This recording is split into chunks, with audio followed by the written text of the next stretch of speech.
Hello, Inside the Magic viewers and listeners. My name is Maggie Cameron. I'm back once again, and now I'm going to talk about things every true Disney fan should know about who is a true Disney princess.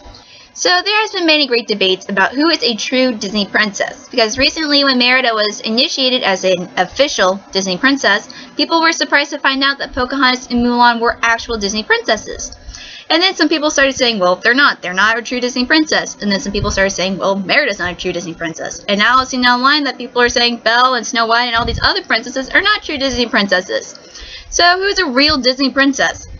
And that's what I want to try to clear up today. Today I'm going to talk about one who is a true Disney princess, a character deemed by Disney as a princess, and two, what are the qualifications and factors of a true Disney princess?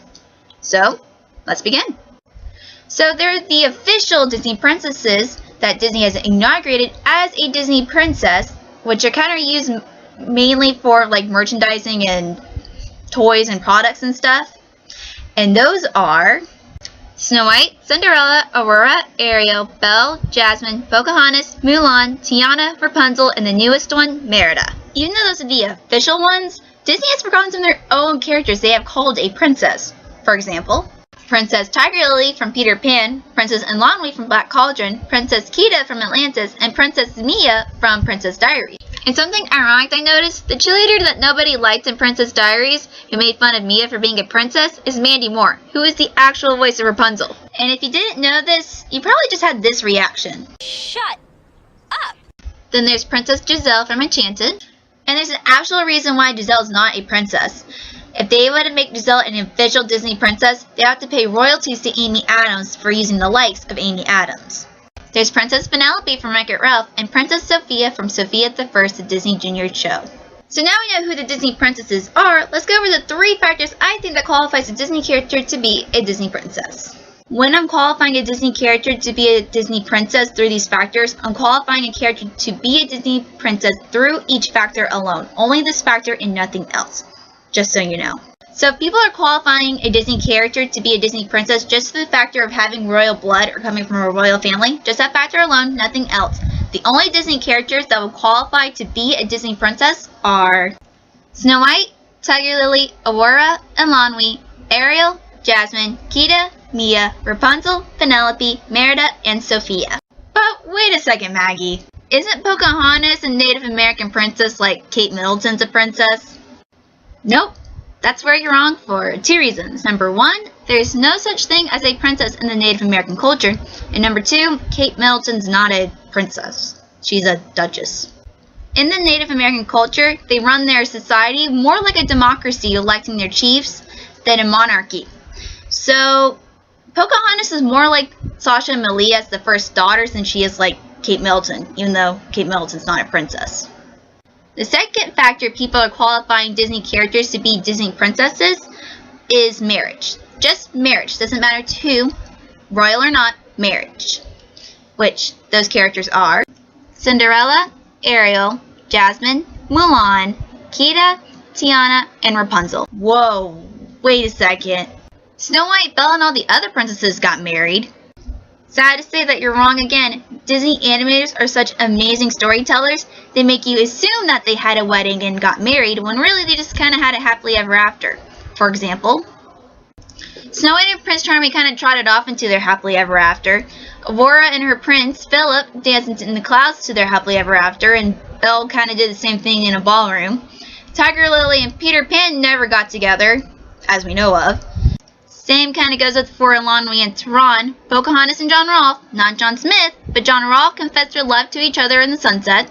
Giselle got together with Robert, but as we know of, Robert never did put a ring on it. Penelope became president. Mia kind of stuck with archery, and so did Merida. And Sophia is 7, and that's just wrong. The third factor people are qualifying Disney characters to be Disney princesses is having a royal prince. By prince, I mean someone who is a male who is from royal blood, like Prince William, who is an actual prince. For example, there's Snow White and her prince actually has 3 names. It's been allegedly known as Prince Florine, it's been rumored as Prince Frederick, and it's been confirmed false as Prince Ferdinand. So it's Snow White and her prince with the name that starts with an F. Cinderella and her prince, which after scouring the internet, I cannot find a name for him. Disney has never given him a name, so Disney, please give him a name. There's Aurora and Prince Philip, Ariel and Prince Eric, Belle and the Beast, which the Beast does have a real name, is Prince Adam, and Tiana and Prince Naveen. Hold on a second. What about Aladdin and Shang? They come from royalty. That's where you're wrong again. None of them have royal blood or come from royal family, and most of them are just not a prince in general. For example, Peter Pan is a flying boy that can never grow up, not a prince. Tehran is the stable boy. Aladdin, even though wished to be a prince and became Prince Ali, is the street rat. Flynn Rider is just a rogue. Shang is from a distinguished military family, which is not royalty in the Chinese culture. John Rolfe is, well, John Rolfe. Milo is a professor. Robert is a lawyer. Penelope is president. Mia and Merida are kind of sticking to archery. And again, Sophia is 7, and that is still wrong. So after all these qualifications and factors, who is a true Disney princess? After thinking long and hard about this, I came to the realization that a Disney princess is a Disney female character that people look up to and love. So if you look up to or love Wendy, Alice, Mary Poppins, Maid Marian, Jessica Rabbit, Meg, Esmeralda, Jane, Jessie, or even Nani and Lilo, then they're a princess. And everyone's going to have a different princess because everybody loves and looks up to different characters. And that's okay. So, I guess what I'm trying to say is that if you look up to or love a Disney female character, then they are a true Disney princess to you. So, you're probably thinking that I did a princess and royal themed video because of the royal baby, and I actually didn't. That was just a happy coincidence. So, good job on timing Kate Middleton and Prince George Alexander Lewis. I hope you have a wonderful childhood filled with Disney. I actually did this because, through some sources, I got a real theatrical trailer of Frozen. But there's one thing about the trailer, because I actually would have done a whole trailer analysis again for this trailer because it's so good. But there's one thing about the trailer. 新たなる女王の誕生です。エルサ女王。私に近づかないで。エルサ姉さん。 It's all in Japanese, so once we come out with a full English trailer, I'll be more than happy to do another trailer analysis again. One last thing, Ricky, awesome job on your cosplay at Comic-Con as Inspector Gadget. That is so cool. Inspector Gadget was one of my favorite TV shows as a kid, and I thought it was just really neat and cool. Just great job on your cosplay, and hope you have a great week. So my Disneyism isn't a quote. I couldn't find one that I liked about princesses or royalty, so these are some lessons that Disney princesses have taught me over the years. Snow White taught me that you should never eat a poison apple from a creepy old lady. Cinderella taught me that if you just met the guy of your dreams, make sure you tell him your name before your curfew. Aurora taught me that you should never touch spindles. Ariel taught me that you should read the contract before you agree to the terms and conditions.